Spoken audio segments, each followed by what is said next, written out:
I grew up in Little River. I've been here all my life. I moved here when I was about 9 years old. It was a quiet town full of big, beautiful oak trees, small fishing village. It was a great place to grow up.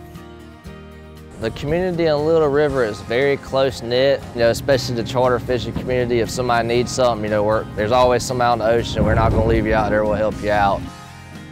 For centuries, this was just a small town. Everyone knew everyone. If you talk to a local, they can tell you everything because this was just a small area.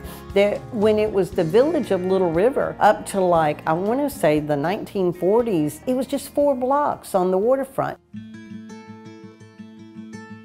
Little River is near the border of North Carolina to South Carolina. And I think that South Carolina is unique, but I think we forget Little River was here before we said North and South Carolina. So I think that that's what makes it unique, because not only does our history tie to South Carolina and Georgetown and Charleston, but it is so heavily tied to the history of North Carolina. The earliest we know that there were residents here were Indians. And then in the 1700s, you had George Whitfield, who was a Methodist pastor, journal that he came through Little River on his visits through the Carolinas. Later in the 1700s, early 1800s, you had George Washington come through on his southern tour. The people that were living here were actually land grants that were given to soldiers or people that had helped or participated in the Revolutionary War. Because of where Little River is located, it was a port. It was the first inlet before you access the Cape Fear River Basin and you reach Southport or Wilmington. In Little River, they did everything. They farmed, they cut down lumber, they also tapped the pine trees, longleaf pine, for turpentine. They used the sap from the pine trees to make the pitch that made the boats, the ships, waterproof. So these are things that are very important to the history, the economic history of Horry County, because this is what fueled our economy. In the late 1920s, early 1930s is when the United States government started working on the Intracoastal Waterway. This was the last 20 miles of the Intracoastal Waterway that was finished in the state of South Carolina. So that was very important, but what came with that is the fact that now it was deeper. Now that they dredged, they could bring better boats, bigger boats in. What they started doing, what was unique to the area, is recreational fishing. They started charging tourists and people that would come to Little River to take them out on the boat to fish. Now recreational fishing takes part all over the East Coast, but it started here in Little River.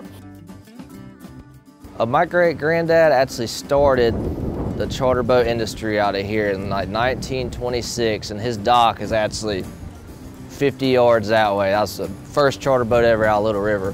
And then it passed down to my granddad, which he came down and built this dock, and then my uncle actually added on to the end of it, and that's where my boat's at now. I've been charter fishing with my own boat this is my 11th summer, and I've been on the back deck of one of my family's boats since I've been old enough to remember what I was doing, old enough to walk. But I was born and raised on this dock right here.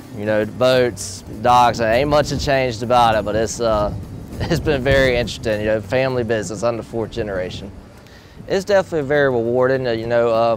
We get a lot of people that catch the biggest fish of their life, a big shark or something like that, or maybe go offshore, catch a big grouper, and parents spending time with their kids, having a good time fishing, getting to meet a bunch of new people. I had made some great connections over the years that allowed me to do a bunch of other things that I probably would not have gotten to do if I wasn't in this industry. Yeah, it's just very rewarding seeing people have a good time.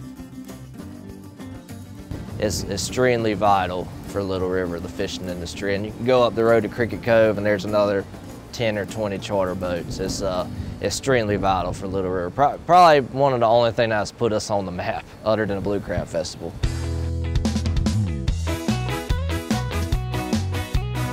The Blue Crab Festival is an old-fashioned southern street festival. We actually take the streets that run through the historic Little River waterfront, block them off to cars and vehicular traffic, and line the street with vendors. So instead of a fairground or a field or some other kind of typical thing you might go to, we're actually using our streets to plan the festival and execute it, and it makes it more of a comfortable hometown feel. The first crab festival that was here, they had a little crab tournament, and I entered it, and I actually won first place in the crab festival. So the crab competition, they used to have a little tournament for the kids. It started years ago. A lady by the name Mary Arthur started. She had a little art place. She invited a bunch of people in the neighborhood one weekend to look at her artwork, and the kids were kind of in the way, so the following year she had a little something for the kids to do, and that was fish for crabs. And it was a wonderful thing, and the crab festival, it really grew from there. We try to embody the spirit of our history in fishing and shellfishing and water shoremen to showcase it to people that may not know what all of that is about. Year after year it grew, vendors started showing up, and it's become an amazing event in the last 42 years. And what's great about the Blue Crab Festival is that those of us, it's going on for 42 years, so those of us that may have come as children with our parents and grandparents are now parents and grandparents bringing our kids and grandchildren. So it's an intergenerational festival.